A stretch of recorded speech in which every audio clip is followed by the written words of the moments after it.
namanya, latihan dasar kepemimpinan ya. Ini memang kegiatan yang rutin dilaksanakan, tetapi saya berharap ini tidak menjadi sebuah rutinitas saja ya. Hanya kalau dalam organisasi itu yang penting sudah terlaksana program ya. Akhirnya substansi maupun outcome-nya itu tidak akan tercapai. Outcome itu apa? Itu adalah satu hal yang penting untuk bisa mengukur bagaimana ketercapaiannya, bagaimana dampak ya, impact dari satu aktivitas atau satu program dilaksanakan. Terutama kalau aktivitas aktivitas pelatihan seperti ini ya, outcome-nya itu harus kelihatan atau nampak. Kalau dalam pembelajaran ya seperti misalnya pada saat anak kuliah, setelah ada kuliah, satu mata kuliah itu apa sebenarnya yang mau dicapai di situ ya? Apa sebenarnya yang Anda dapatkan dari aktivitas itu, dari perkuliahan itu ya, dari mata kuliah itu. Nah, kalau dalam aktivitas latihan kepemimpinan seperti ini juga diharapkan outcome-nya akan kelihatan ya, harus kelihatan. Ya, atau bukan kelihatan saja, tetapi Anda memiliki keterampilan itu, kompetensi itu ya. Ya. Kalau itu yang terkait terkait dengan nanti kita bicara kepemimpinan ya. Karena ini nanti impact atau dampaknya nanti pada saat Anda menjadi seorang pemimpin ya, atau dalam mengelola sebuah organisasi ya. Nah, organisasi yang paling terkecil itu, yang paling sederhana, yang paling simpel itu adalah organisasi pada diri sendiri ya. Jangan berpikir bahwa kita kan pribadi, berarti kita cuman sendiri. Tidak, Anda itu berorganisasi dalam diri Anda sendiri. Anda itu berorganisasi dalam diri Anda sendiri. Nah, karena kita bicara akan mendiskusikan, akan mengkaji, bahkan ingin mendapatkan hal yang penting dalam materi ini, khususnya tentang filosofi dalam memimpin ya, filsafat dalam memimpin, dalam kepemimpinan, maka ini menjadi hal yang penting terkait dengan bagaimana kita memimpin diri sendiri ya. Karena Anda adalah generasi penerus ya, generasi yang akan nanti menjadi bagaimana Anda memimpin, menjadi seorang pemimpin. Kita tidak tahu di antara Anda ini mungkin ada yang suatu saat Anda menjadi pimpinan baik itu di tingkat di tingkat pusat maupun daerah ataupun di tingkat terkecil. Itu kita tidak tahu rencana Tuhan selanjutnya, tetapi yang pasti Anda mempersiapkan diri, membekali diri dengan keterampilan bagaimana menjadi seorang pemimpin, terutama menjadi pemimpin untuk dirinya sendiri ya. Untuk diri sendiri. Itu dulu yang jangan dianggap bahwa pemimpin itu kan nanti harus memimpin orang-orang ya. Anda memimpin diri sendiri itu dulu yang harus. Bagaimana bisa memimpin orang lain kalau Anda sendiri tidak bisa memimpin diri sendiri ya. Itu pengantar dari saya. Secara filosofis ya. Saya izin untuk men-share materi saya ya. Panitia. Iya, Pak. Sorry, tadi saya klik recording ya, jadi saya rekam juga materi saya. Ini kelihatan materi saya? Sudah kelihatan? Sudah, Pak. Sudah, Pak. Sudah, Pak. Kalau kita bicara kepemimpinan, pasti kita akan bicara bagaimana cara memimpin ya, atau menjadi istilahnya dalam benak Anda itu, dalam benak atau pikiran saudara. Kalau pokoknya kalau memimpin itu berarti menjadi ketua misalnya ya, itu pikiran Anda ya, jadi ketua pemimpin ya, itu tidak salah ya, tidak salah, karena kehidupan sehari-hari kita ya berkaitan dengan itu. Ya paling sederhana itu pemimpin itu kita melihat dalam kehidupan kita di rumah ya, ada orang tua kita ya, ayah kita sebagai pemimpin dalam rumah dan dibantu oleh ibu sebagai yang memimpin juga ya. Nah, itu salah satu kepemimpinan yang sederhana. Tetapi yang paling sederhana lagi adalah bagaimana Anda memimpin diri sendiri ya, memimpin diri sendiri. Jadi filosofi, kalau kita bicara filosofi kepemimpinan atau filsafat kepemimpinan, bagaimana hal yang terkait dengan kepemimpinan itu dari aspek fundamental. Ya, aspek fundamental itu apa? Aspek yang paling mendasar ya, paling mendasar. Kalau Anda belajar ilmu biologi, Anda harus belajar di awal itu adalah biologi umum atau biologi dasar ya. Jadi hal yang mendasar ya, hal yang mendasar yang nantinya atau fundamental ya, yang nantinya itu akan menjadi hal yang rujukan atau menjadi hal yang penting ketika Anda menerapkan kepemimpinan itu ya, hal yang mendasar. Makanya kalau kita bicara filsafat kepemimpinan, kita bicara lebih ke arah fundamentalnya, yang lebih mendasarnya. Apa sih kepemimpinan itu? Apa makna kepemimpinan itu ya? Kalau bicara filsafat, kita pasti akan bicara tentang asal dari sebuah ilmu ya. Kenapa muncul sebuah ilmu kalau kita bicara filsafat ya? Mengapa muncul sebuah ilmu? Ada 3 hal yang terkait dengan filsafat, yakni ontologi, epistemologi, dan aksiologi ya. Dari mana munculnya ilmu ya? Apa itu ilmu sendiri itu sendiri, dan bagaimana cara mengaplikasikannya itu secara filosofisnya. Nah, fundamentalnya. Nah, kepemimpinan juga itu sebenarnya merupakan bagian dari sebuah ilmu juga ya, ilmu memimpin ya. Ilmu memimpin ya, bagaimana dia bisa memimpin, hal yang mendasar yang harus dilakukan untuk menjadi seorang pemimpin yang baik. Nah, kalau bicara filsafat atau filosofisnya, saya lebih cenderung mendasarkan pada pandangan keyakinan kita ya, pandangan hidup kita ya. Kalau di Indonesia kan kita memiliki ideologi, karena kalau bicara kepemimpinan kita akan berkaitan dengan ideologi. Apa itu ideologi? Ideologi itulah pandangan hidup. Kalau di Indonesia adalah Pancasila ya. Nah, Pancasila.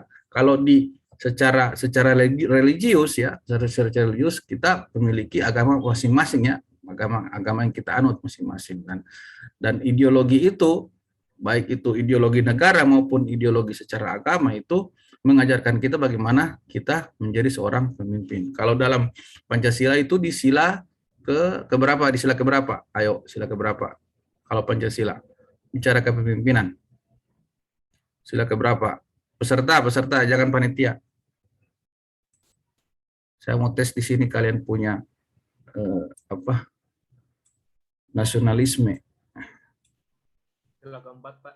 Nah, sila keempat, apa isinya? Kerakyatan yang dipimpin oleh dalam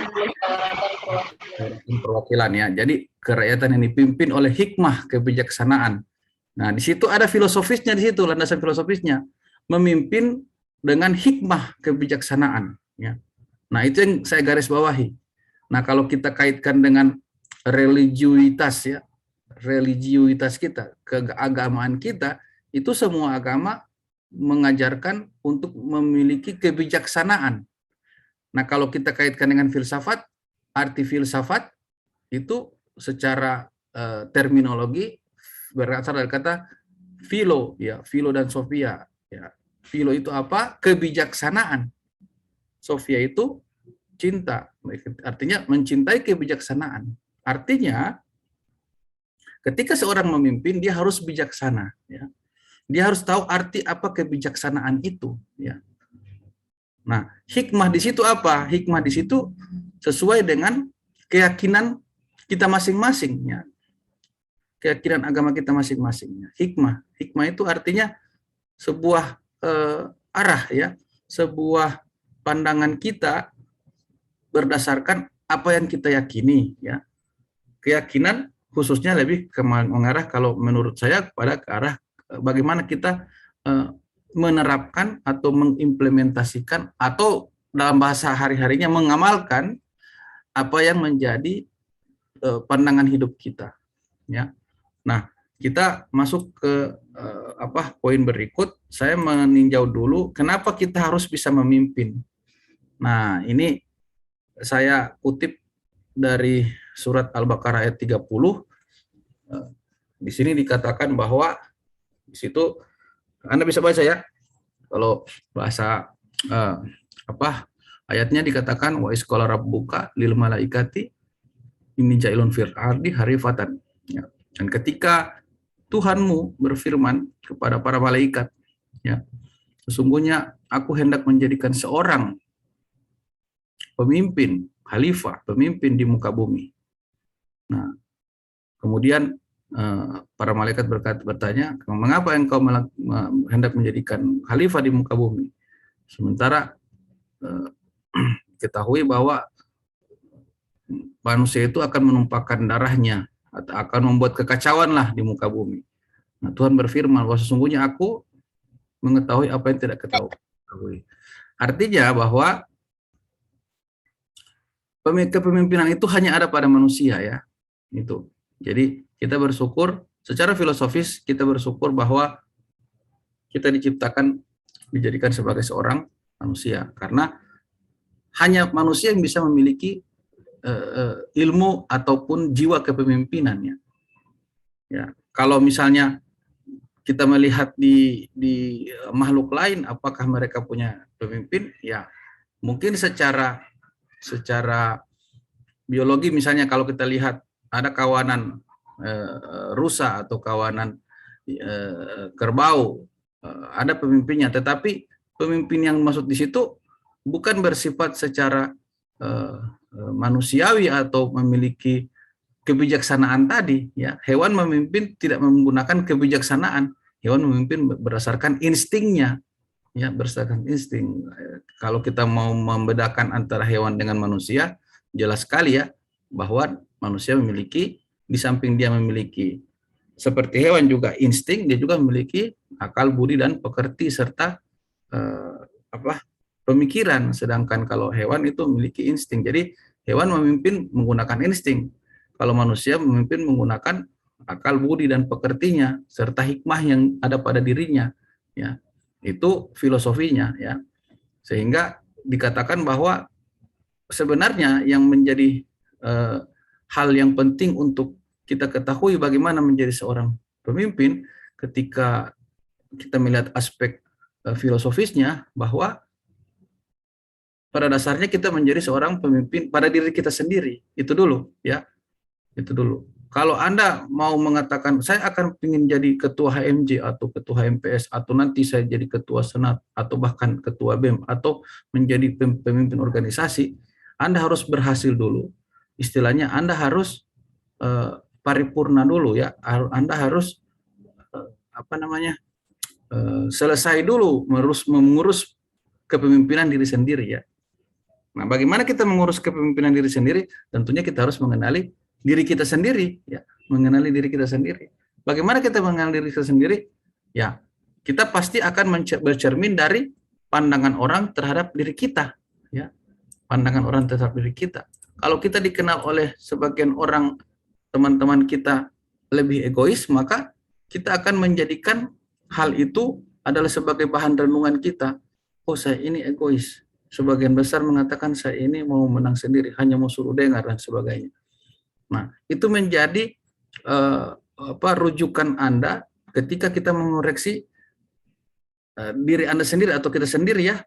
Nah, itu hal yang bersifat hikmah saya bilang tadi. Kita harus mengetahui dulu apa yang menjadi sifat-sifat yang ada pada diri kita ya. Sebelum kita berani untuk memimpin orang lain ya. Bisa ditangkap ini ya. Nah, makanya Tuhan itu menjadikan manusia menjadi seorang pemimpin di muka bumi. Artinya khalifah dimaksud di sini artiannya luas ya, bukan khalifah misalnya menjadi seorang, kalau Anda banyak menonton YouTube misalnya khalifah di Jazirah Arab sana atau khalifah di itu sudah lebih mengkhusus ya, tapi khalifah di sini maksudnya di sini adalah memimpin ya.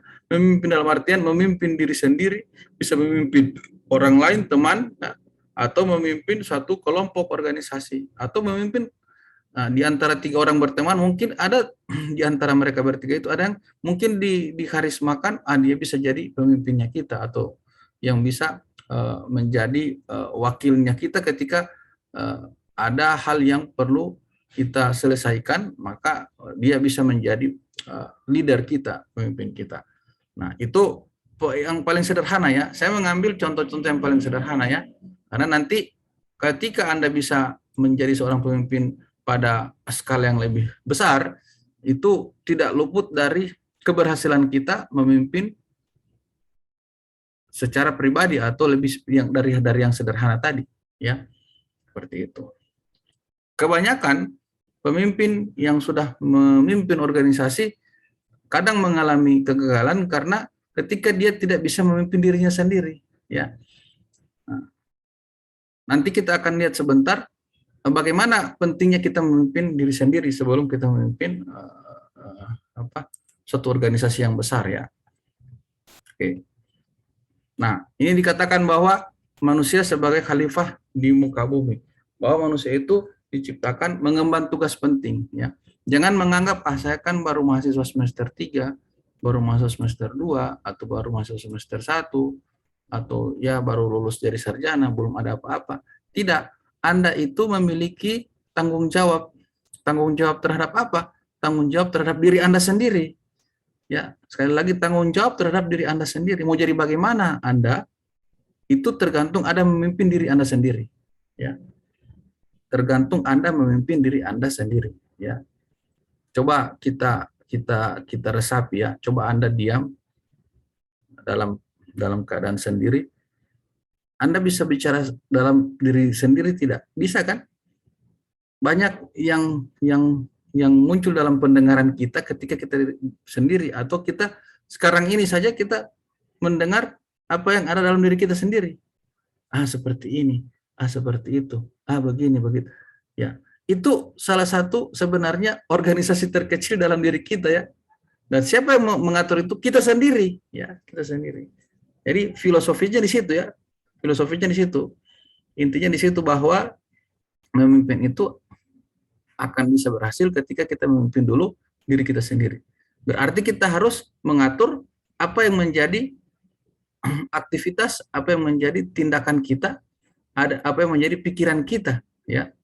Karena tindakan itu bisa terjadi kalau ada pikiran, muncul dari pikiran. Nah, kalau pikiran kita negatif terus, pasti tindakan kita pasti akan negatif terus, kan?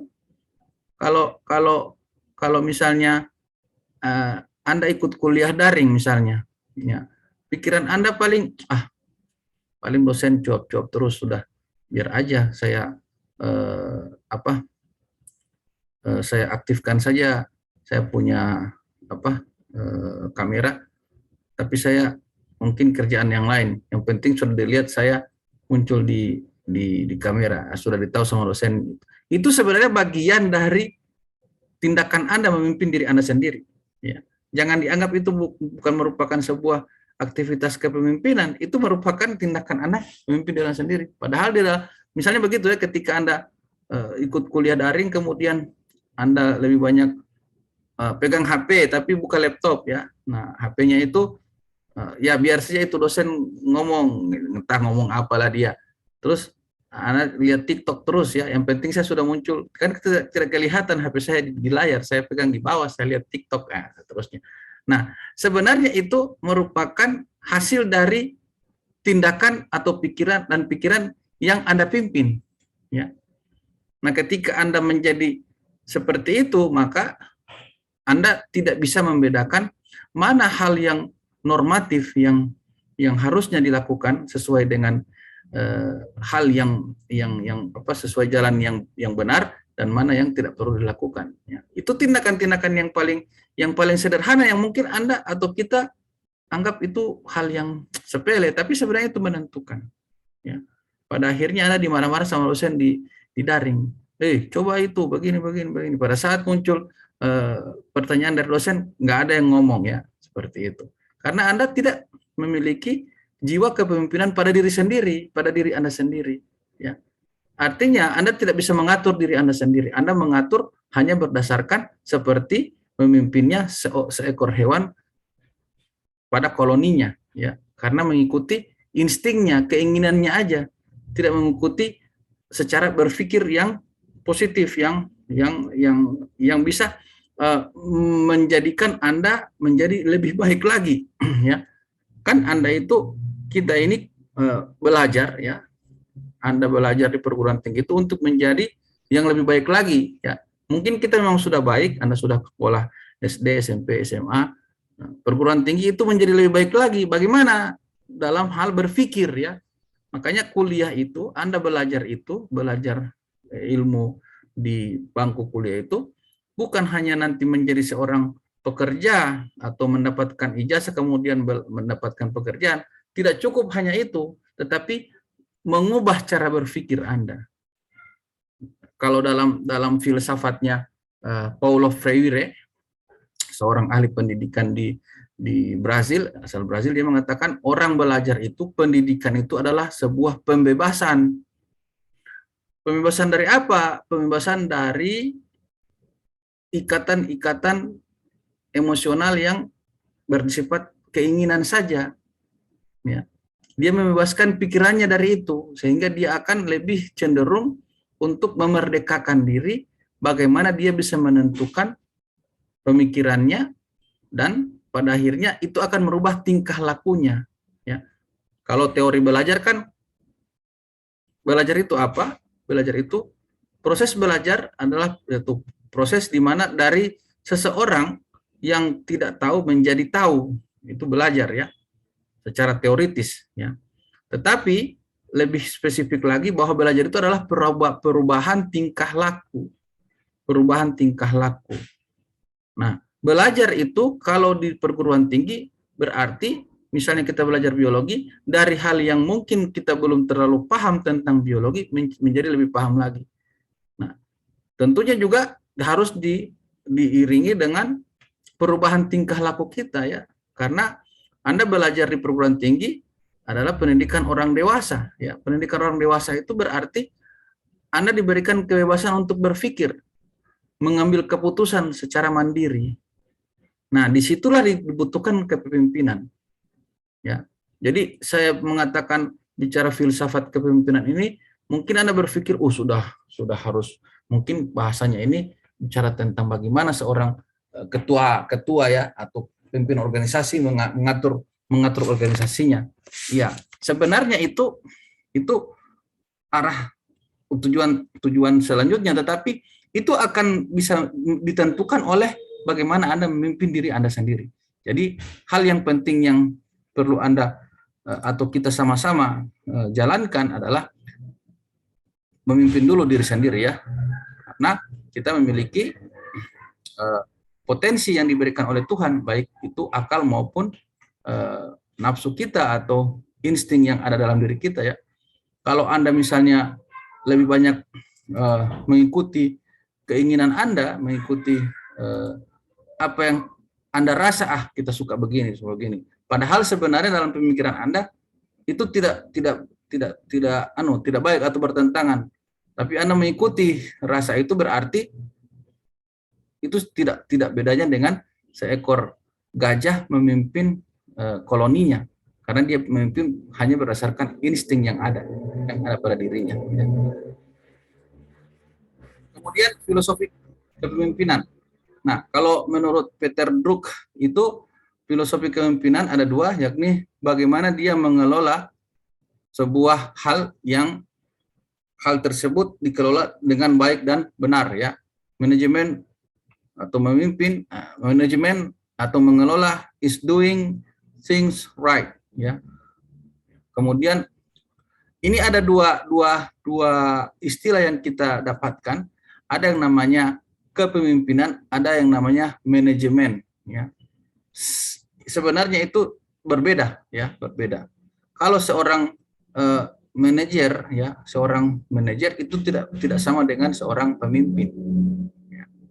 Kalau seorang manajer itu dia lebih cenderung bagaimana teknis dalam mengelola, ya, memanage. Mungkin Anda dapat mata kuliah dari saya mata kuliah manajemen sumber daya pesisir, itu di situ dikatakan mengelola, bagaimana mengelola, merencanakan ya, melakukan perencanaan, membuat perencanaan, kemudian mengaplikasikan perencanaan itu, mendesain, mengaplikasikan, mengevaluasi. Itu manajemen lebih jadi manajer itu lebih ke arah teknis ya, teknis. Kalau leadership atau kepemimpinan itu melakukan atau doing the right things, melakukan hal yang benar ya.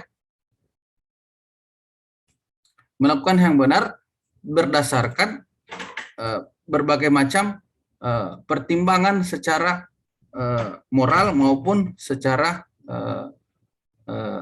secara moral maupun secara teknis ya. Jadi dia tidak hanya berdasarkan teknis saja ya. Kalau seorang pemimpin itu lebih cenderung dia mempertimbangkan hal-hal berdasarkan kebijaksanaannya dia. Kalau manajemen dia cenderung kaku ya. Misalnya harus dilakukan A, tidak boleh alternatif lain, pokoknya seperti itu. Itu manajemennya. Kalau leadership atau kepemimpinan dia punya kebijaksanaan. Ada alternatif lain yang bisa dilakukan ya untuk bisa menggolkan atau mencapai tujuan ya. Sehingga menjadi seorang pemimpin itu akan lebih sulit atau lebih menantang dibandingkan menjadi seorang manajemen ya. Manajer ya. Betul dia manajer, tapi dia harusnya kalau dia bicara kepemimpinan, dia tidak hanya bersifat teknis saja ya, tetapi dia harus mempertimbangkan kebijaksanaan yang ada ya. Kemudian ini filosofi kepemimpinan yang berikut adalah seperti ini, bahwa seorang pemimpin itu harus memiliki dulu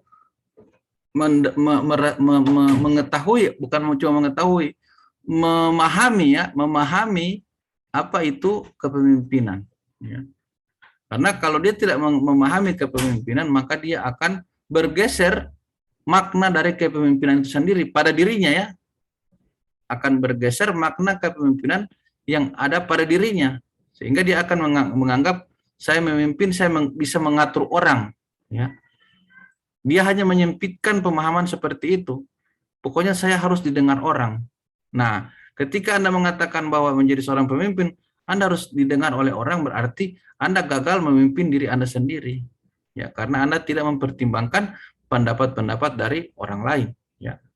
Kemudian ada mitos kepemimpinan. Ya. Mitos kepemimpinan, misalnya pemimpin itu menjadi orang yang harus didengar, yang harus disembah ya. Seperti itu. Tetapi sebenarnya mitos kepemimpinan yang ada itu kadang menjadi sebuah hal yang membuat seorang pemimpin itu menjadi lebih otoriter, menjadi egois ya, karena dia menganggap dirinya yang paling penting untuk yang paling bisa berkuasa dalam mengambil sebuah keputusan. Padahal keputusan yang dalam sebuah organisasi itu tidak hanya seorang pemimpin yang memutuskan, tetapi diputuskan secara bersama-sama. Ya, sehingga seorang leader atau seorang pemimpin dia akan bekerja bersama dengan koleganya ya. Saya cenderung lebih suka mengatakan kolega daripada bawahan ya. Kalau bawahan berarti Anda yang di atas dong ya. Padahal sebenarnya ya secara kaku itu dikatakan atasan dan bawahan, tetapi sebenarnya itu sebagai tim ya. Saya lebih cenderung suka mengatakan sebagai tim ya, sehingga akan ada hubungan interpersonal, antarpersonal dalam organisasi itu, dalam artian mereka saling membutuhkan satu sama lain ya, saling membutuhkan satu sama lain, dan tidak akan muncul yang namanya kemunafikan ya. Kalau ada kepimpinannya dia ya oke, kalau bukan tidak ada kepimpinannya dia balik belakang, dia bicara lain atau dia bertindak lain. Karena lebih cenderung pada kekakuan dalam melakukan atau mengelola sebuah organisasi. Kemudian gaya kepemimpinan. Nah, gaya kepemimpinan itu setiap orang memiliki gaya kepemimpinan. Ya, berbeda-beda gaya kepemimpinannya.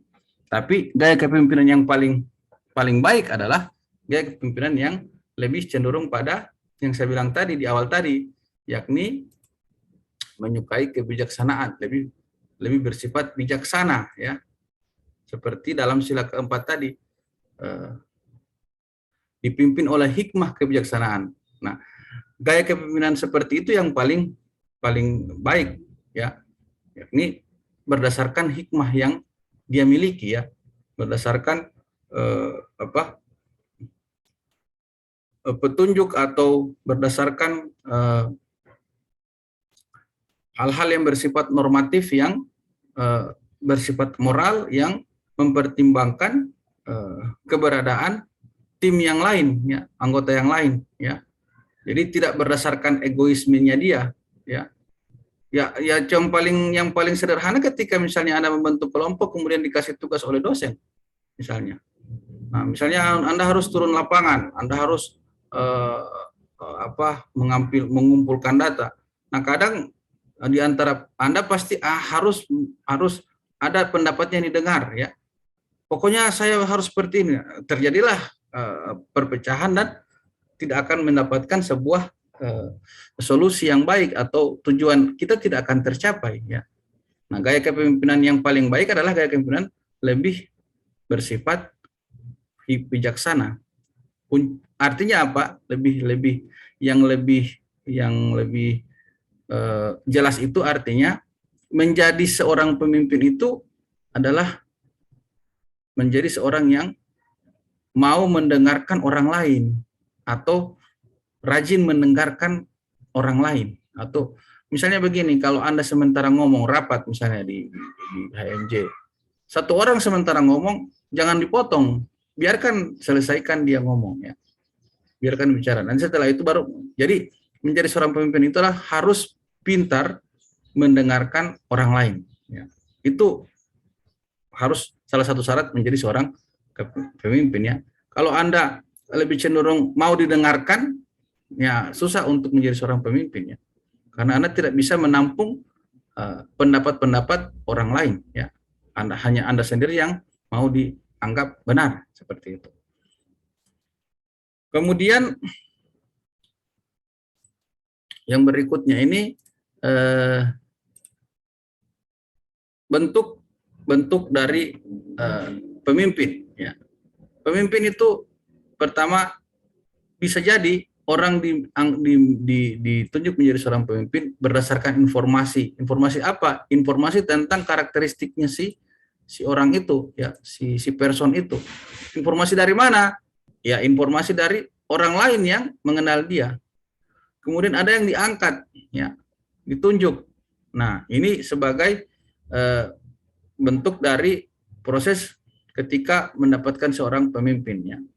Ditunjuk dan diangkat itu, ya, mungkin ada prosedur-prosedur yang berlaku di suatu organisasi, ya. Misalnya harus dipilih, ya, dipilih oleh beberapa orang, ya, atau dipilih oleh organisasi itu. Nah, tentunya kedua hal ini sangat berkaitan dengan bagaimana dia memiliki karismatik dan keahliannya. Oh, ini dia ahlinya, dia bisa mengorganisir teman-temannya, ya. Ketika dia bisa mengorganisir teman-temannya, dia juga bisa menyampaikan pendapat, menjadi seorang wakil dari kelompoknya dia. Maka dia bisa dikatakan bahwa itu merupakan pertimbangan-pertimbangan ketika seseorang itu diangkat menjadi seorang pemimpin, ya. Kemudian dari harismanya, harismanya itu ciri khasnya dia, ya. Orang pasti bilang, oh, tidak usah bikin jadi pemimpin dia. Kalau rapat cuma dia terus yang ngomong, dia nggak mau dengar orang lain. Nah, itu juga merupakan pertimbangan bahwa seseorang itu bisa diambil sebagai seorang pemimpin. Nah, kemudian dalam proses kepemimpinan ada 3 hal yang penting, yakni bagaimana Anda bisa berinteraksi, bagaimana bisa mempengaruhi, dan bagaimana mencapai tujuan. Nah, ini yang saya bilang tadi, bahwa seorang menjadi seorang pemimpin, filosofinya dia harus bisa melakukan atau membangun hubungan interpersonal ya, personal ya, membangun sebuah interaksi yang baik ya. Kalau kita ambil filosofi dari ekosistem, sebuah ekosistem yang stabil itu kalau terjadi interaksi antara komponen-komponen yang ada di dalamnya ya. Maka ekosistem itu akan koeksis ya. Akan terjadi koeksistensi. Koeksistensi artinya tidak saling menjatuhkan ya. Justru dia membangun sebuah koeksistensi. Nah, seorang pemimpin juga dia harus bisa membuat sebuah interaksi yang baik antar personalnya. Itu bisa dikatakan membangun sebuah organisasi atau mengorganisasi orang lain atau teman-temannya ya untuk mencapai apa? Untuk mencapai tujuan ya. Tentunya dalam berinteraksi itu ada namanya saling memberikan pengaruh. Nah, memberikan pengaruh di sini atau mempengaruhi di sini bukan dalam artian secara negatif ya. Kita pengaruhi dia, kita provokasi dia. Tidak seperti itu, tetapi memberikan pengaruh itu yang yakni apa? Memberikan pengaruh dari aspek memaparkan ide-ide atau gagasan-gagasan dari Anda yang Anda miliki yang dilandasi oleh kebijaksanaan yang saya bilang tadi, kebijaksanaan, kemudian itu disampaikan kepada teman-teman, dan apakah mereka bisa menerima dan bisa memegang itu atau bisa menyetujui, itu bisa dikatakan sebagai mempengaruhi ya, memberikan pengaruh ya. Jadi bukan mempengaruhi, memprovokasi. Kalau misalnya pemilihan ketua HMJ ada dua kubu, nah saling mempengaruhi, saling memprovokasi. Yang satu dibilang tidak boleh begitu, orang itu tidak bagus ini. Akhirnya muncul apa? Gosip ya. Anda saling menjatuhkan, bukan saling memberikan pengaruh yang positif, tetapi saling menjatuhkan ya. Nah, seperti itu yang kadang menjadikan seseorang menjadi pemimpin yang lebih bersifat egois ya.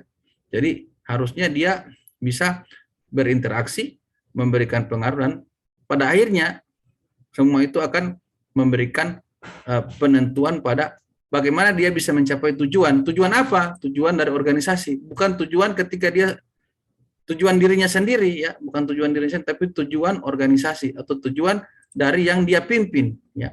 Tujuan dari yang dia pimpin. Kemudian yang berikut, keterampilan memimpin ya. Keterampilan memimpin harus dimiliki oleh seorang pemimpin. Secara filosofisnya adalah dia pada dasarnya seorang pemimpin adalah seorang yang memberikan penentu pada pengambilan keputusan. Ya, walaupun memang keputusan itu harus diputuskan secara bersama-sama, tetapi pada akhirnya yang menentukan itu adalah seorang pimpinan. Nah, dalam menentukan keputusan ini atau pengambilan keputusan ini, haruslah dia memiliki kebijaksanaan tadi. Jadi tidak semau-maunya dia, ya, langsung menetapkan ya. Misalnya kalau kita rapat kemudian kita putuskan, Anda lebih cenderung pada misalnya ada 3 pendapat yang muncul. Anda karena teman dekat Anda di kelompok yang satu, akhirnya kalau pendapat dari 2 kelompok yang lainnya Anda tidak dengarkan. Nah, itu bisa dikatakan pengambilan keputusan Anda itu dipengaruhi oleh orang lain ya. Artinya cenderung lebih bersifat subjektif bukan bersifat objektif. Jadi seorang pemimpin itu harus melihat dari berbagai sisi, dari berbagai aspek ya. Kemudian yang berikut adalah dalam aspek pengambilan keputusan yaitu melakukan pengaturan atau manajemen waktu ya. Ini yang penting juga ya. Ketika orang menjadi seorang pemimpin kemudian dia tidak bisa mengatur waktu yang baik, maka yakin saja kepemimpinan yang dilakukan, yang dimiliki itu tidak akan memberikan efek secara baik pada organisasi yang dipimpinnya. Maka salah satu hal yang bersifat filosofis dalam kepemimpinan adalah Anda bisa mengatur sebuah organisasi dengan mempertimbangkan waktu ya, manajemen waktu ya, mengatur, membuat time schedule. Nah, nanti kan itu akan dibantu oleh seorang sekretaris ya, sekretaris ya. Situ. Tetapi sebenarnya pemimpin itu tidak boleh, kan saya sudah memimpin, orang-orang di bawah saya, anak buah saya sudah bekerja, sudah saya angkat kaki saja, yang penting saya sudah memimpin. Tidak seperti itu. Tanggung jawab yang paling besar dalam seorang pemimpin itu adalah kebijaksanaannya dia. Kembali lagi ke yang tadi, bagaimana dia bisa bijaksana dalam memimpin. Kemudian melakukan pengorganisasian program atau pengelolaan program kerja. Nah, ini penting karena ketika seorang pemimpin dia tidak berlandaskan pada kebijaksanaan yang saya bilang tadi, maka program kerja yang akan dihasilkan oleh organisasi yang dia pimpin itu tidak akan memberikan arah yang baik pada organisasi itu. Bisa jadi program kerja itu malah akan menghancurkan organisasi itu, ya. Sehingga harusnya seorang pemimpin itu harus melandaskan pada kebijaksanaan tadi. Yang paling terakhir, yang paling menentukan di situ adalah manajemen konflik. Ini manajemen konflik yang paling hal yang penting juga. Bukan juga bisa dikatakan hal yang sepele, tapi hal yang penting karena ketika seorang pemimpin tidak bisa memiliki kepekaan terhadap kondisi organisasinya, misalnya dia tidak bisa melihat apakah dalam tubuh organisasinya itu mulai ada bibit-bibit konflik, ya, maka bisa jadi seorang pemimpin itu dia akan terikut dengan konflik yang ada sehingga dia tidak bisa berdiri pada posisi yang netral seperti itu. Ya. Seorang pemimpin dia tidak boleh memihak atau cenderung berat sebelah. Dia harus bersifat netral karena dia akan menyelesaikan permasalahan secara objektif dengan landasan kebijaksanaan tadi. Ya. Kemudian ini bagaimana seorang pemimpin, ya, ketika dia melihat dirinya sendiri, ya, ini kita bisa lihat di tabel ini diri sendiri, orang lain, dan konteks. Nah, itu yang pertama kan, siapakah aku? Makanya yang dikatakan di awal tadi bahwa ketika kita mau menjadi seorang pemimpin, tinjauan filosofisnya secara fundamentalnya adalah harus mengenal diri sendiri kan, harus memimpin diri sendiri. Maka di situ dikatakan siapa aku. Kemudian setelah kita mengenal diri sendiri atau kita mengenali apa yang menjadi potensi kita, maka kita melihat siapa teman-temanku yang ada dalam organisasi itu.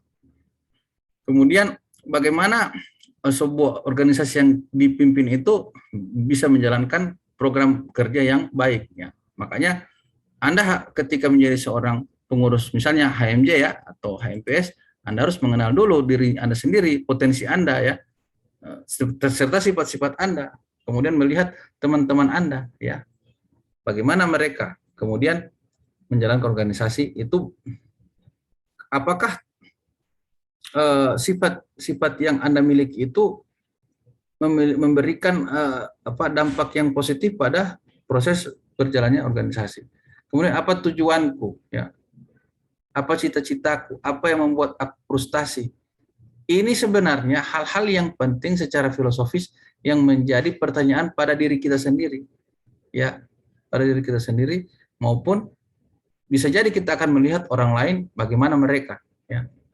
Jadi jangan serta-merta saya sudah kepedean. Kadang ada orang kepedean, saya kan bisa. Tapi Anda tidak meninjau secara filosofis pada diri Anda sendiri. Saya ini bisa tidak? Tapi jangan juga rendah diri atau minder, ya. Tidak boleh juga seperti itu. Ketika saking dia mempertimbangkan dirinya, hal itu malah membuatnya dia minder. Nah, itu juga salah, ya. Akhirnya tidak mau jadi bagian dari organisasi saya. Padahal Anda tidak sadari Anda sendiri itu adalah memimpin. Memimpin apa? Memimpin diri sendiri, ya. Jadi Anda jangan berpikir saya bukan pemimpin. Tidak, Anda adalah memimpin. Kembali saya ingatkan, kita semua masing-masing memiliki tanggung jawab. Tanggung jawab apa? Tanggung jawab pada diri sendiri, yakni memimpin diri sendiri. Kemudian loyalitas. Ini cerita loyalitas jangan diartikan secara sempit. Apa itu loyalitas? Menurut Anda apa loyalitas? Kalau yang dibaca di sini mungkin jelas, tapi menurut Anda sendiri loyalitas itu apa? Ada yang bisa memberikan pendapat ke saya, apa itu loyalitas? Loyal. Kalau orang bilang setia, ya. Tapi loyalitas itu apa sebenarnya dalam kepemimpinan? Ada yang bisa memberikan pendapat? Apa itu loyalitas? Ya, Anda silakan membaca, tapi saya minta pendapat Anda sendiri. Kalau menurut saya loyalitas itu seperti ini, Pak. Ini. Apa itu loyalitas? Atau menurut saya satu kata saja, Pak. Loyalitas itu setia. tapi tidak tahu bagaimana. Yang pasti setia Pak. Nah, tapi menurut Anda sendiri loyalitas itu apa? Ada yang bisa memberikan pendapat? Halo? Halo? Kedengaran suara saya ini? Kedengaran, Pak. Ya. Apa itu loyalitas? Loyalitas apa? Kepatuhan, kesetiaan. Kepatuhan, kesetiaan, ya. Kepatuhan, kesetiaan, ya. Itu kata kuncinya. Tetapi apakah dikatakan bahwa kepatuhan, kesetiaan, atau bisa dikatakan ketaatan, ya, itu bisa ditafsirkan bahwa pokoknya apa yang dikatakan itu harus dipatuhi. Apakah seperti itu? Jadi kalau misalnya pemimpinnya suruh korupsi, Anda juga patuh. Ya Pak, saya akan korupsi juga. Saya akan mencuri juga. Jadi loyalitas itu tidak jangan diartikan hanya patuh saja, tunduk saja. Tapi loyalitas itu dapat memberikan masukan, memberikan pendapat, mengkritisi, itu loyalitas. Ya. Jangan dianggap orang yang memberikan masukan, pendapat, dan saran itu dianggap tidak loyal, tidak seperti itu. Justru dengan masukan, kritisi dari seorang kepada pemimpinnya itu justru itu sebenarnya bagian dari loyalitas yang ada. Jadi ketika Anda menjadi seorang pemimpin, Anda melihat teman Anda, dia tidak loyal sama saya. Buktinya dia kalau rapat dia selalu kritis. Tidak seperti itu, ya. Justru kekritisan seseorang itu bisa memberikan efek positif pada organisasi yang Anda pimpin. Jadi loyalitas jangan hanya disempitkan pada pokoknya patuh saja, tunduk saja, tidak seperti itu, ya. Katakan di bawah, leader are observant and sensitive people. They know their team and develop mutual confidence within it. Jadi dia bisa mengetahui bagaimana anggota yang dipimpinnya, ya. Dia harus tahu itu, ya. Dia tidak bisa mengatakan, kau tidak setia, tidak loyal karena kau terlalu banyak mengkritisi. Tidak seperti itu. Makanya seorang pemimpin harus dia bisa memberikan pendekatan pada anggotanya, ya. Ketika rapat kemudian banyak seseorang mengkritik, memberikan pendapat. Nah, setelah rapat itu orang malah dijauhi, ya, atau malah dianggap dia ini pengacau. Tidak boleh seperti itu. Justru kita dekati. Kira-kira bagaimana menurut Anda? Jadi seorang pemimpin itu harus seperti itu. Makanya seorang pemimpin itu harus kuat, besar hatinya, ya, ketika berhadapan dengan orang yang tidak sejalan dengan pendapatnya dia. Ya. Jangan justru ditinggalkan atau dijauhi. Tidak seperti itu. Kalau ditinggalkan atau dijauhi berarti Anda tidak memiliki kebijaksanaan yang saya bilang tadi. Tidak memiliki hikmah kebijaksanaan. Ya. Kemudian ini perbedaan antara pemimpin dan manajer. Saya sudah sampaikan juga tadi. Kalau pemimpin itu lebih bersifat bagaimana dia memiliki kebijaksanaan, ya, memberikan inspirasi. Kalau manajer itu lebih banyak pada aktivitas teknisnya, mengatur. Jadi seorang pemimpin dia harus punya jiwa dua ini. Dia punya jiwa sebagai kepemimpinan dan dia juga punya jiwa sebagai manajer, ya. Jangan hanya manajer saja. Kalau dia hanya berpikir dari aspek manajer, maka dia anggap pokoknya orang yang tidak melaksanakan tugas itu coret. Nah, itu seorang manajer, ya. Tapi seorang pemimpin dia harus mempertimbangkan aspek-aspek berdasarkan aspek kebijaksanaan. Ya. Itu bedanya manajer dengan pemimpin. Ya. Nah, pada akhirnya saya merujuk pada sifat kepemimpinan yang menjadi teladan kita. Ya, bahkan secara global, ya, kalau Anda membaca 100 tokoh dunia yang dijadikan sebagai tokoh nomor 1, yang menulis buku itu adalah orang orientalis Barat, ya, yang bukan dari kalangan Muslim, tapi dari orientalis Barat. Mereka malah mendudukan kepemimpinan Nabi Muhammad itu sebagai kepemimpinan yang paling sempurna. Kenapa? Karena menjadi teladan untuk semua manusia, ya.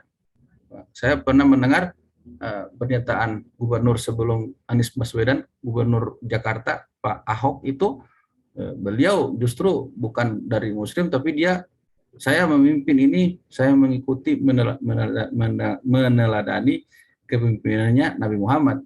Apa sifat kepemimpinan Nabi? Yakni ada 4, yakni sidik, amanah, tablik, dan fatona. Ini sebenarnya universal. Universal itu bisa berlaku umum. Ya. Jadi siapa saja bisa mengikuti meneladani ini. Apa itu sidik? Sidik itu yakni jujur. Sederhana sekali ya, jujur. Jadi seorang pemimpin itu harus jujur dulu. Ya. Jujur kepada siapa? Jujur yang paling utama adalah pertama jujur kepada dirinya sendiri. Ya, jujur. Ya, harus jujur.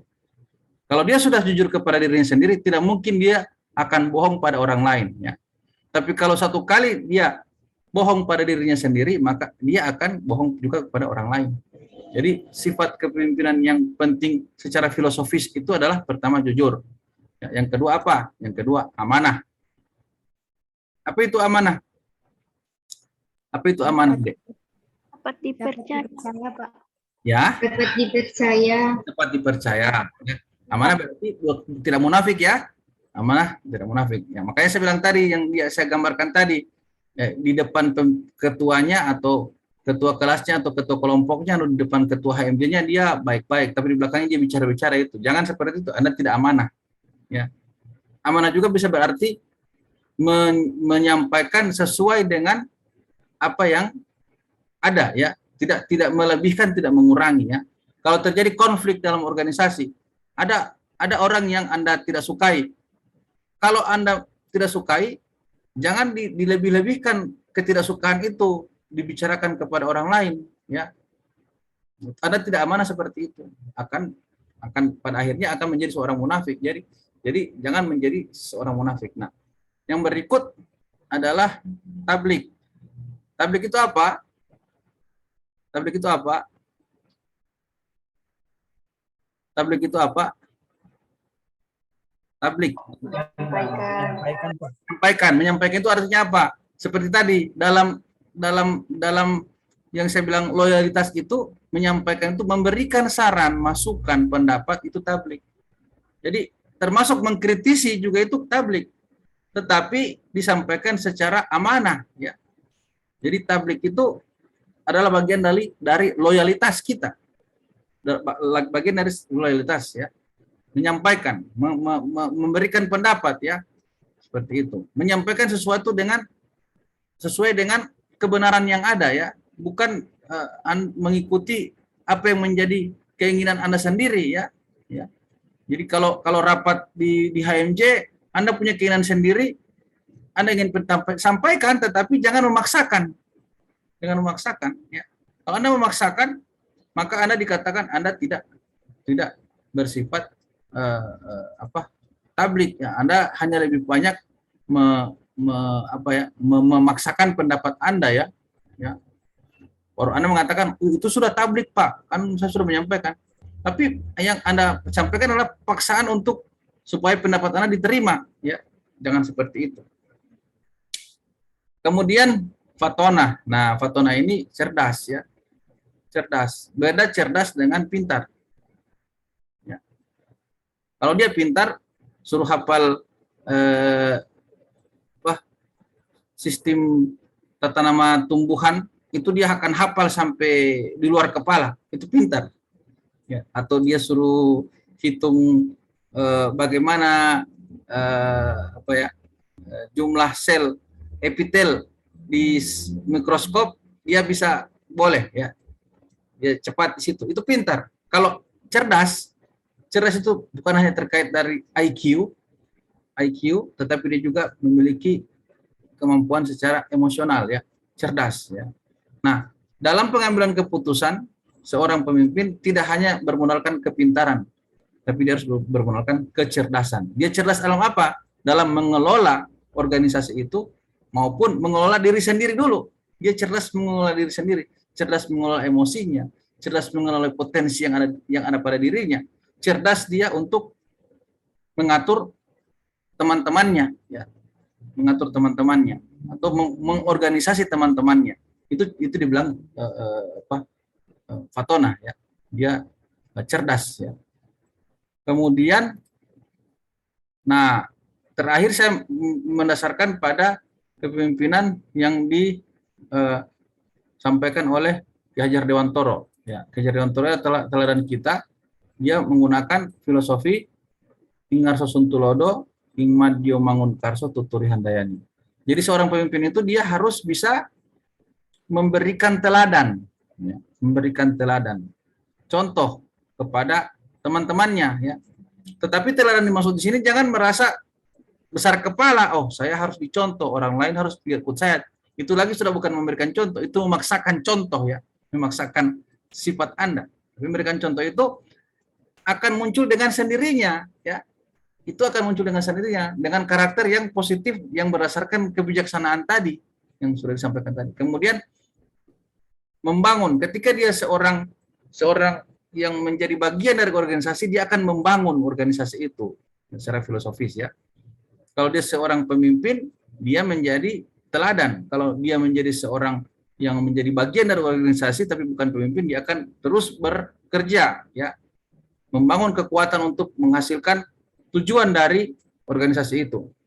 Kemudian ketika dia menjadi bawahan atau yang ya katakanlah yang membantu, dia akan mendorong supaya organisasi itu bisa berjalan dengan baik, yang pada akhirnya tujuan-tujuan program kerja dari organisasi itu bisa tercapai ya. Kan kalau kita belajar memimpin itu kan lebih banyak belajar dalam organisasi HMJ ya.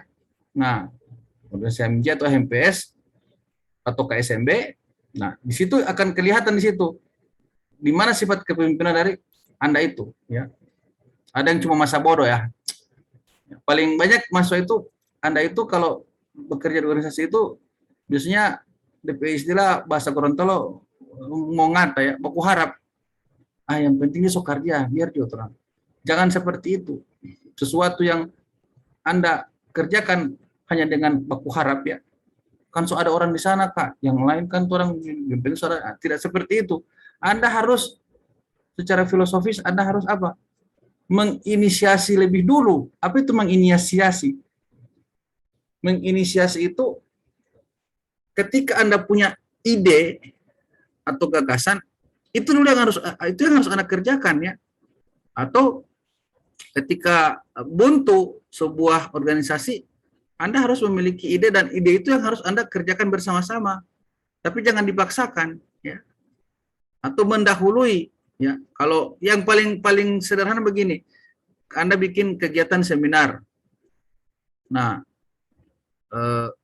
tentunya kegiatan seminar itu misalnya dia luring ya, menyiapkan ruangan, menyiapkan dekorasi, menyiapkan perlengkapan. Nah, pada saat Anda datang, Anda lihat tidak ada orang, belum ada teman-temannya Anda.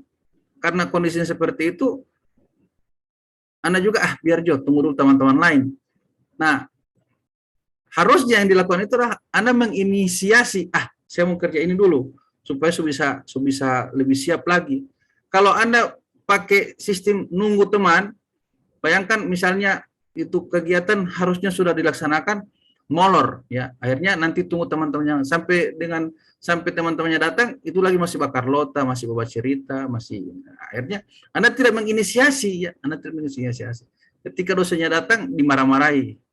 Kenapa ini tidak dibikin? Kenapa ini begini? Anda akhirnya mendongkol. Aduh, ini dosen kuat marah-marah. Padahal sebenarnya bukan karena dosen marah-marah, tapi karena Anda tidak menginisiasi.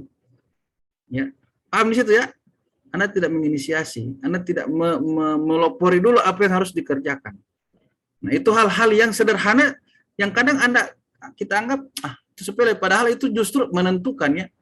Nah, itu yang dikatakan sebagai filosofi dalam kepemimpinan. Jadi pemimpin itu bukan hanya berpikir saya jadi pimpinan, orang harus dengar sama saya, tidak seperti itu. Tanggung jawab besar itu adalah bagaimana Anda bisa mengorganisir suatu kelompok yang Anda pimpin. Ya, mungkin itu uraian singkat dari saya dan saya kembalikan ke moderator, nanti kita akan berkembang pada diskusi. Terima kasih.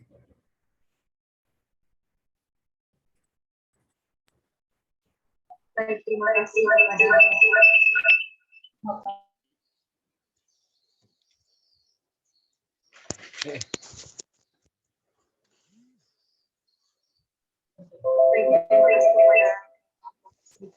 telah memberikan ilmunya kepada kami. Selanjutnya kami masuk kepada sesi tanya jawab. Kepada adik-adik yang ingin bertanya, silakan raise hand.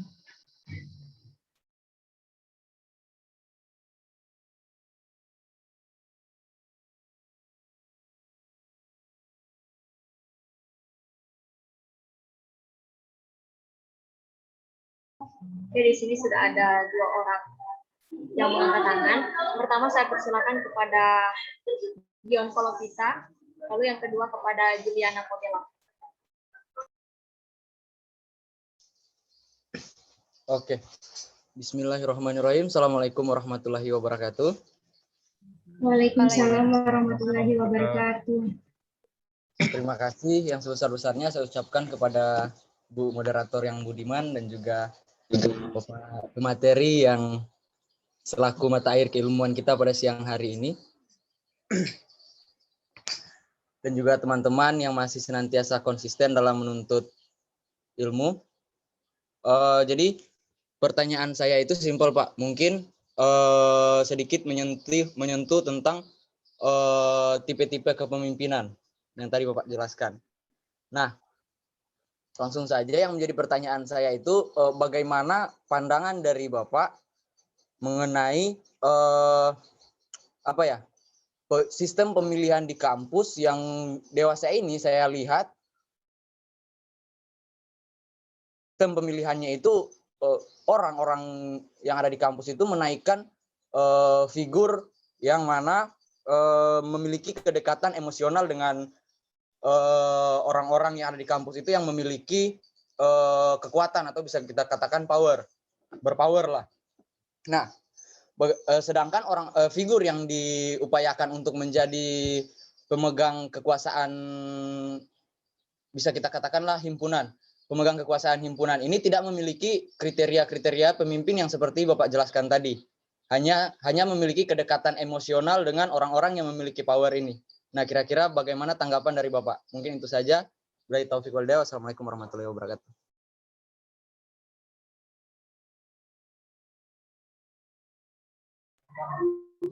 Baik, selanjutnya saya persilakan kepada Juliana Potela untuk memberikan pertanyaan. Baik, terima kasih. Assalamualaikum warahmatullahi wabarakatuh. Waalaikumsalam. Waalaikumsalam warahmatullahi wabarakatuh. Terima kasih kepada Kak Moderator yang telah memberikan kesempatan kepada saya untuk memberikan pertanyaan. Dan terima kasih juga kepada Bapak Abu Bakar As-Siddiq Katili. Pertanyaan saya Pak, yaitu bagaimana menurut Bapak tentang seorang pemimpin yang tidak adil kepada anggotanya? Terima kasih Pak.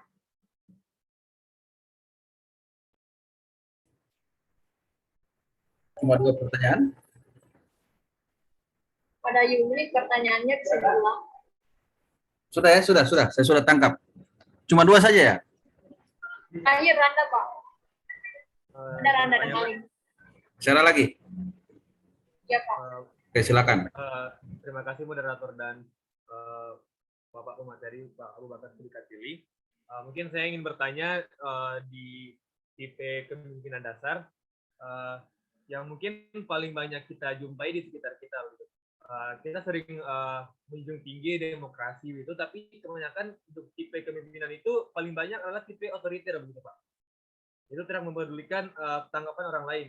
Juga yang kita mungkin beberapa yang bisa kita jumpai di kehidupan kita masing-masing gitu, entah itu di perkuliahan ataupun di masyarakat begitu.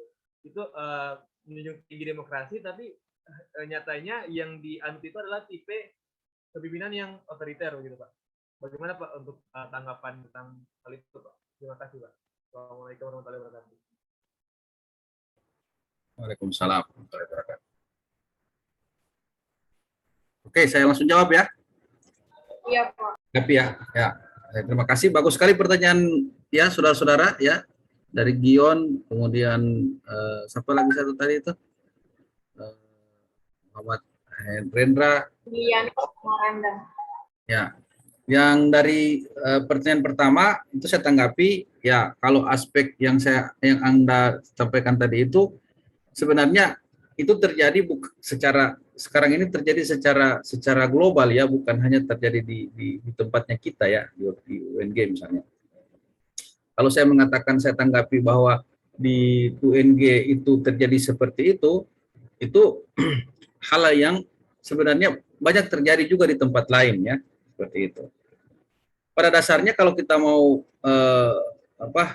bahas bahwa memilih pemimpin itu hanya dari kedekatan, maka hikmah kebijaksanaan yang saya sampaikan tadi itu tidak akan tercapai. Ya. Dan yang akan terbentuk adalah sebuah bentuk oligarki ya, sebuah oligarki yang dibangun karena kedekatan, tidak berdasarkan objektivitas tapi subjektivitas. Nah, bagaimana kita menanggapi kondisi itu?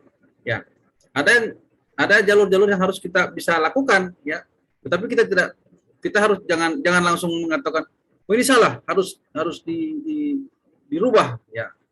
Kalau tindakan-tindakan revolusioner yang kita mau lakukan, bisa saja kita juga akan menjadi bagian dari kesalahan itu ya, menjadi bagian dari kesalahan itu. Tetapi bagaimana cara kita, yakni memberikan sebuah masukan yang mengembalikan pada hal yang kondisi itu pada kondisi yang normatif, yang sesuai dengan aturan main yang ada ya, tidak berdasarkan kedekatan ya, kedekatan dia lebih dekat dengan saya ini. Kalau seperti itu akan yang dianggap nepotisme itu tetap berjalan ya. Padahal kita kan dari awal pada saat di awal reformasi kan kita mau bahwa tidak ada sistem nepotisme, kedekatan karena dia menjadi pemimpin ya. Maka apa yang harus dilakukan, yakni memberikan kritik saran kepada sistem yang berlaku pada seperti itu ya, entah dia di dalam kalangan Anda sendiri sebagai mahasiswa ataupun di luar ya, di luar wilayah kita, di luar tempat kita ya. Jadi kembalikan itu pada prinsip yang ada ya, bukan berdasarkan kedekatan ya. Pada saat kita ambil contoh ya, sebenarnya ini bisa menjawab juga pertanyaan yang terakhir tadi ya. Pada saat saya mengungkapkan riwayat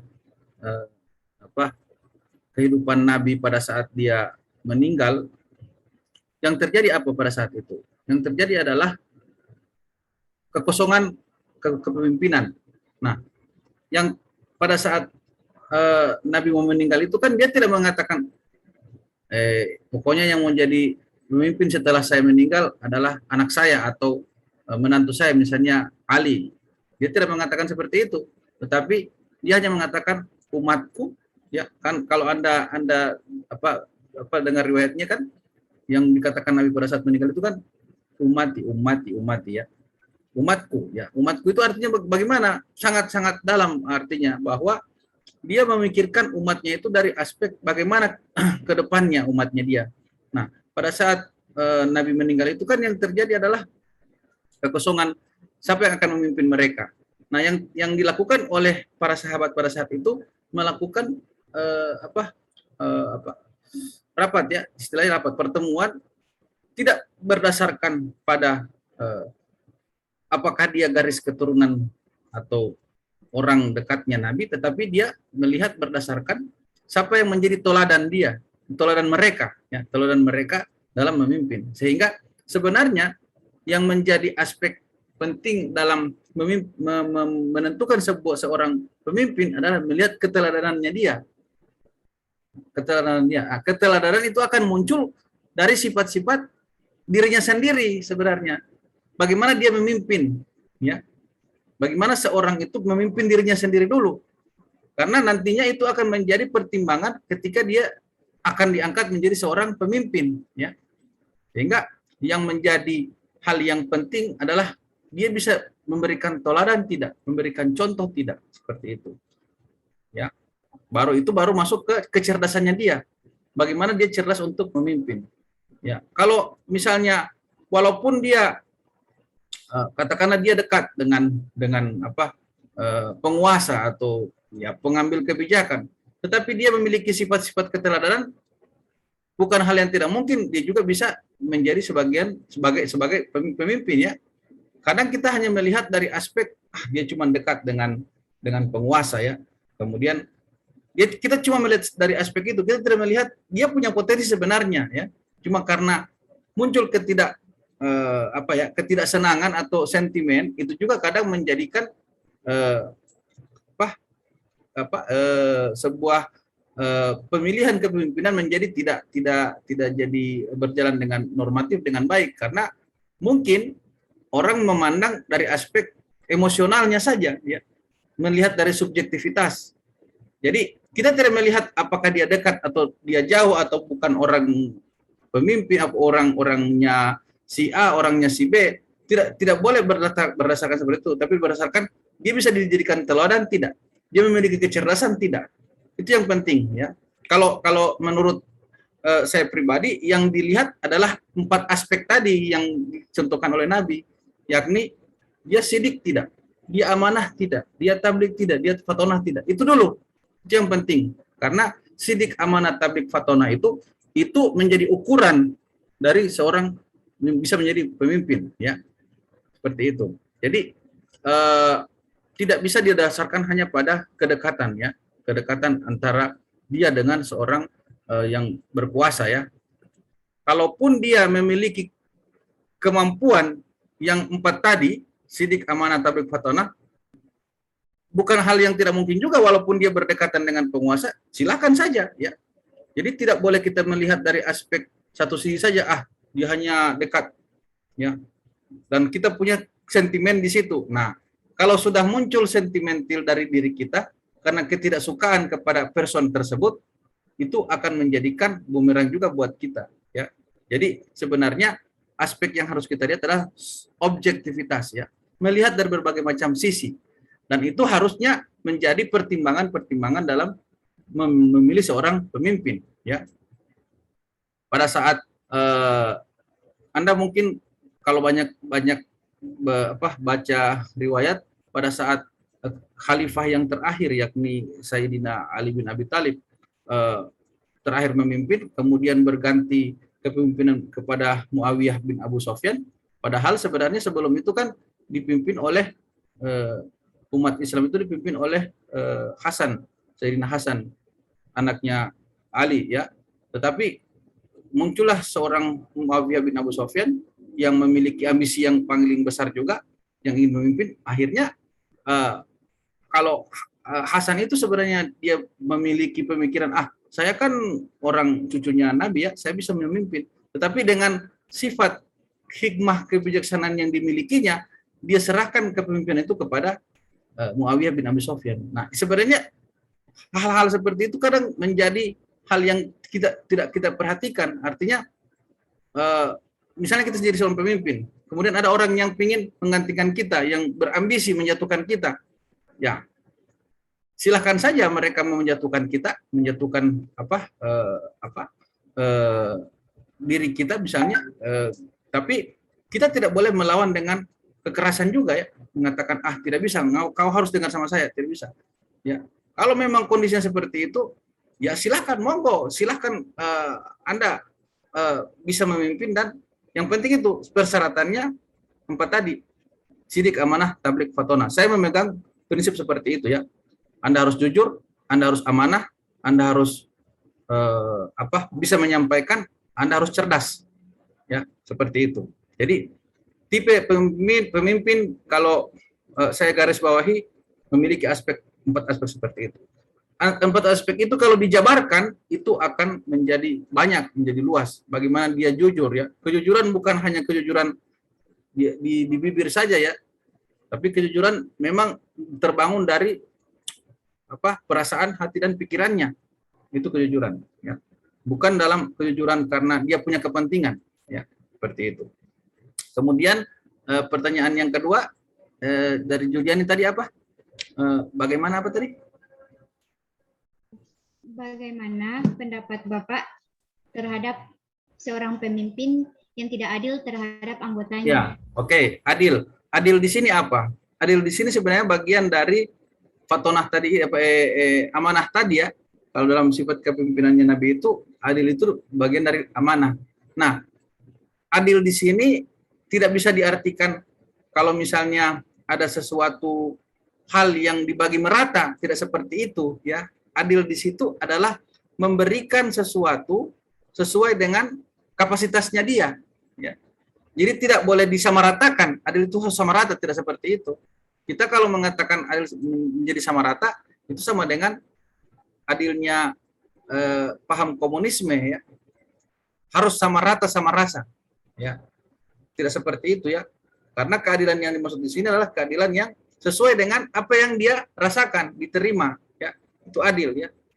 Gambarannya misalnya seorang pemimpin rumah tangga, seorang ayah, tidak mungkin dia akan memberikan uang 500 perak atau 500 rupiah kepada anaknya yang misalnya ada 4 orang. Satu orang anaknya SMA, satu SD, satu masih TK, satu belum sekolah. Dikasih 500 semua, kan tidak bisa dikatakan adil seperti itu ya. Jadi adil itu bukan dalam artian dikasih sama ya. Adil itu diberikan sesuai dengan kapasitasnya dia, kebutuhannya dia ya. Jadi seorang pemimpin itu hal yang menjadi tantangan buat dia juga, bagaimana dia bersikap adil ya. Bersikap adil. Semua anggotanya bisa menerima dia, ya, tidak menolak dia. Itu bisa dikatakan sebagai memberikan rasa adil kepada anggotanya, pada teman-temannya, pada kelompoknya, ya. Tidak menganggap pokoknya sama rata, ya. Ada hal-hal tertentu yang memang bisa dikatakan harus disamaratakan, tapi ada hal-hal tertentu yang tidak boleh dianggap sama, ya. Ada kapasitas masing-masing yang harus diterima atau diberikan ya. Jadi adil di situ dalam artian adil dalam hal memberikan sesuatu atau menyampaikan sesuatu sesuai dengan kapasitas dari anggotanya. Seorang pemimpin itu harus bisa terterima. Kalau misalnya begini, di kelompok itu ada grup-grup, terjadi grup-grup ya, ada grup A, grup B, grup C. Dia tidak boleh cenderung mengatakan sama untuk semua, tapi dia harus melihat secara objektif, ini grup A ini maunya apa, ini grup B maunya apa. Diberikanlah rasa keadilan kepada mereka. Kalau dibikin sama semua, bisa jadi akan muncul justru ketidakadilan yang muncul ya. Seperti itu. Jadi memberikan sesuai kapasitas yang ada. Kemudian demokrasi, pertanyaannya Randa. Demokrasi. Ya. Bagaimana Pak? Pertanyaan tadi, demokrasi, bagaimana tadi? Tentang apa Pak, tipe kepemimpinan yang ada di lingkungan kita Pak, yang katanya demokrasi, tapi padahal dalam prakteknya otoriter gitu Pak. Otoriter ya. Ya sebenarnya kalau kita bisa katakan demokrasi itu kalau di Indonesia itu sebenarnya orang yang menerapkan sistem demokrasi suatu negara ya, kita lihat dari konteks negara ya. Negara yang menerapkan sistem demokrasi itu adalah negara yang sudah selesai dalam hidupnya. Apa maksudnya? Yang rakyatnya sudah makmur, sudah merata, itu baru dikatakan demokrasi. Ya. Kalau bisa dikatakan, berarti Indonesia belum bisa menerapkan demokrasi karena masih banyak orang miskin. Ya, kita lihat sendiri kondisi fakta yang ada ya. Makanya demokrasi yang dimaksud di sini jangan ditafsirkan secara demokrasi gaya barat ya. Kalau demokrasi gaya barat itu yang paling banyak yang memilih dia yang akan menjadi pemimpin ya. Kenapa bisa terjadi seperti itu di Indonesia? Yang terjadi adalah akhirnya orang menafsirkan pokoknya yang banyak uang dia akan memimpin ya. Terjadilah yang namanya demokrasi secara transaksional. Siapa yang punya pengaruh dia akan bisa memimpin. Padahal kita punya demokrasi Pancasila. Demokrasi Pancasila di sini artinya lebih mengutamakan kepentingan umum atau kepentingan kelompok dibandingkan kepentingan pribadi. Nah, harusnya yang terbangun pada saat ini ketika seorang pemimpin adalah dia membangun itu dulu pada dirinya sendiri. Ya. Kenapa yang terjadi adalah otoriter? Karena pada saat dia mau memimpin, dia sudah membangun dalam benaknya, dalam konteks pikirannya, harus saya punya kepentingan yang bisa tercapai dulu. Saya punya kepentingan di situ. Saya punya mencari nama baik, mencari nama saya di situ, menjadi suka jadi viral di situ. Nah, kalau seperti itu yang terbangun, dia mengatakan dia demokrasi, tetapi pada akhirnya ketika dia menjadi seorang pemimpin, dia akan lebih cenderung otoriter. Karena dia sudah membangun kerangka mengkonstruksi pemikirannya, saya punya kepentingan di situ. Ya. Kepentingan pribadinya, bukan kepentingan umum, kepentingan kelompoknya. Tetapi ketika dia membangun dulu, pada saat di awal dia menjadi pemimpin, dia membangun dulu kesadaran bahwa yang akan dia bangun ketika menjadi pemimpin itu adalah kepentingan kelompoknya, kepentingan bersama, maka saya yakin ketika dia menjadi seorang pemimpin, dia tidak akan bersifat otoriter. Ya. Walaupun kondisi yang ada memberikan kesempatan dia bisa bersifat otoriter, tetapi karena konstruksi dalam pikirannya dia bangun bahwa saya akan memimpin untuk kepentingan kelompok dan organisasi saya. Itu niatnya dari awal, maka dia tidak akan otoriter. Ya. Jadi sebenarnya sistem demokrasi itu yang paling baik itu adalah sistem demokrasi Pancasila, ya, bukan sistem demokrasi gaya Barat. Sistem demokrasi gaya Barat akhirnya melahirkan sistem transaksional. Siapa yang paling banyak uang, dia akan bisa memimpin. Dan itu, mohon maaf ya, banyak juga terjadi di kita di kalangan mahasiswa. Mahasiswanya sekarang mulai tergeser cara berpikirnya. Misalnya pemilihan ketua BEM, ya, ketua senat dan sebagainya. Nah, kadang terjadi transaksional di situ. Dia kan banyak uang, kasih sama dia saja. Ya, tidak seperti itu. Ya. Makanya Anda generasi yang berikutnya, yang saat ini sementara tumbuh untuk menjadi pemimpin-pemimpin ke depan, tanamkan dalam pikiran Anda bahwa hikmah kebijaksanaan itu harus ada dalam diri kita sendiri dulu. Kita bisa memimpin diri kita sendiri dulu. Dengan cara apa? Bahwa kita lebih mengutamakan ketika menjadi seorang pemimpin harus mengutamakan kepentingan bersama, ya, bukan kepentingan pribadi. Ya. Artinya kepentingan pribadi itu akan tercapai kalau kepentingan bersama Anda bisa Anda jalankan. Ya. Tetapi kalau kita balik kepentingan pribadi kita jalankan lebih dulu daripada kepentingan kelompok, yang akan muncul adalah egoisme dalam memimpin, otoritarianisme dalam memimpin. Makanya pada akhirnya kembalikan ke kita ini sebagai pribadi, kita sebagai pemimpin diri kita sendiri. Ya. Kita memimpin pada diri kita sendiri. Ya. Bagaimana kita memimpin diri kita sendiri, itulah gambaran ketika kita memimpin orang lain. Kalau Anda memimpin diri sendiri dengan sifat keegoisan Anda, maka kita akan memimpin orang lain juga dengan keegoisan kita. Ya. Dan itu akan dirasakan oleh orang lain. Kalau Anda adil pada diri sendiri, kita adil pada diri sendiri, maka kita juga akan adil pada orang lain. Contoh kecil, ya, adil pada diri sendiri.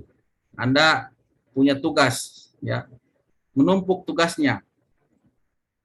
Harusnya Anda itu kapasitas diri Anda, tubuh Anda itu pada jam-jam tengah malam itu Anda sudah harusnya istirahat misalnya, ya. Tapi Anda tetap kerjakan tugas, pokoknya targetnya harus selesai, pokoknya harus ini. Padahal Anda punya kapasitas yang tidak cukup untuk seperti itu. Anda harus istirahat.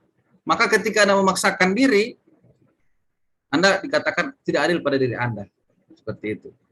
Atau sebaliknya, saking banyak Anda santainya, Anda tidak memberikan waktu untuk mengerjakan tugas ataupun mengerjakan hal-hal yang menjadi penentu masa depan saudara. Ya. Misalnya Anda, yang penting saya sudah mendaftar kuliah, sudah persoalan melulus dengan tidak melulus itu persoalan, yang penting saya kuliah saja dulu. Itu Anda tidak adil pada diri Anda sendiri, ya. Tidak, karena Anda tidak adil pada diri Anda sendiri, Anda menjadi tidak adil pada orang lain, terutama orang tua Anda sendiri. Anda tidak menjadi adil, ya. Jadi Anda jangan hanya menuntut orang lain harus adil pada saya, kita sendiri tidak menjadi adil pada diri kita sendiri, seperti itu. Bisa ditangkap itu, ya? Ya. Ya, bisa, Pak. Ya, oke. Saya kira untuk penjelasan dari 3 penanya cukup ya. Dari apa? Dari Gion tadi bisa ditangkap tadi? Mana Gion? Ini Gion saya tahu dia aktivis yang kuat bademo dia. Mana Gion? Iya bisa Pak. Bisa Bisa ya? Ya, Oke. sudah bisa Pak. Ya, oke. Masih ada Terima waktu kasih, Pak. moderator? Lagi 5 menit, Pak. Moderator masih ada waktu? Lagi 5 menit, Pak. Ya, oke. Kalau silakan kalau masih ada yang mau bertanya, kalau sudah tidak ada mungkin kita cukupkan saja dulu. Mohon maaf, Pak, dari kami panitia sudah membatasi 3 orang penanya dalam sesi. Oh iya, sudah matasi. Oke, siap. Baik ya. Nanti kalau ada waktu yang lain selain di luar dari kegiatan LDK, silahkan kita bisa diskusi ya. Jadi tidak terbatas dalam kegiatan LDK ini saja ya, kita bisa diskusi di mana saja. Mudah-mudahan kita lain kali kan kita sudah bisa luring, kita ketemu di kampus, kita bisa banyak diskusi ya. Seperti itu. Saya kira untuk Terima kasih, Pak. saya sudah selesai ya. Terima kasih atas kesempatan untuk bisa kita diskusi dalam LDK ini, dan saya mengucapkan terima kasih banyak juga kepada panitia ya yang sudah melaksanakan ini. Mudah-mudahan ke depan akan lebih sempurna lagi. Sekarang sudah baik ya, walaupun kita masih lewat daring, tetapi persiapan Anda saya sangat hargai, saya sangat apresiasi. Itu berkat apa? Berkat kerjasama ya, hubungan interpersonal dalam organisasi ya. Jadi ini sebenarnya bentuk aktivitas yang merupakan tujuan dari sebuah organisasi ya. Tetapi di sini jangan mengatakan, oh saya kan yang berperan. Saya tidak, semua berperan ya, karena kita adalah teamwork ya, Anda adalah teamwork. Jadi selalu bersemangat untuk mengerjakan semua program-program yang menjadi hasil perencanaan dari organisasi Anda ya. Saya sangat memberikan apresiasi dan selamat kepada panitia ya. Demikian dari saya, terima kasih. Baik, terima kasih. Mungkin Pak sedikit closing statement dari Bapak untuk Ya. menutupi waktu. Ya, closing statement cuma 2 kalimat saja. 2 kalimat ya, dengar baik-baik ini. Ketika Anda menjadi seorang pemimpin, maka pimpinlah dulu diri Anda sendiri, kenali dulu diri Anda sendiri. Baru itu Anda bisa mengenali, memimpin orang lain. Berbuat adil pada diri sendiri, maka Anda bisa berbuat adil pada kelompok yang Anda pimpin. Gitu ya. Closing statement saya seperti itu. Baik, terima kasih. Sangat bagus sekali statement dari kita. Jadi sebelum kita memimpin orang lain, maka kita harus memimpin diri kita. Itulah sesi kedua pada siang hari ini. Selanjutnya untuk serangkaian acara berikutnya saya serahkan kepada MC kita. Ya, terima kasih ya untuk semua ya. Terima kasih untuk panitia, peserta semua. Saya mohon izin ya. Ya Pak. Ya, assalamualaikum warahmatullahi wabarakatuh. Waalaikumsalam warahmatullahi wabarakatuh. Waalaikumsalam warahmatullahi wabarakatuh.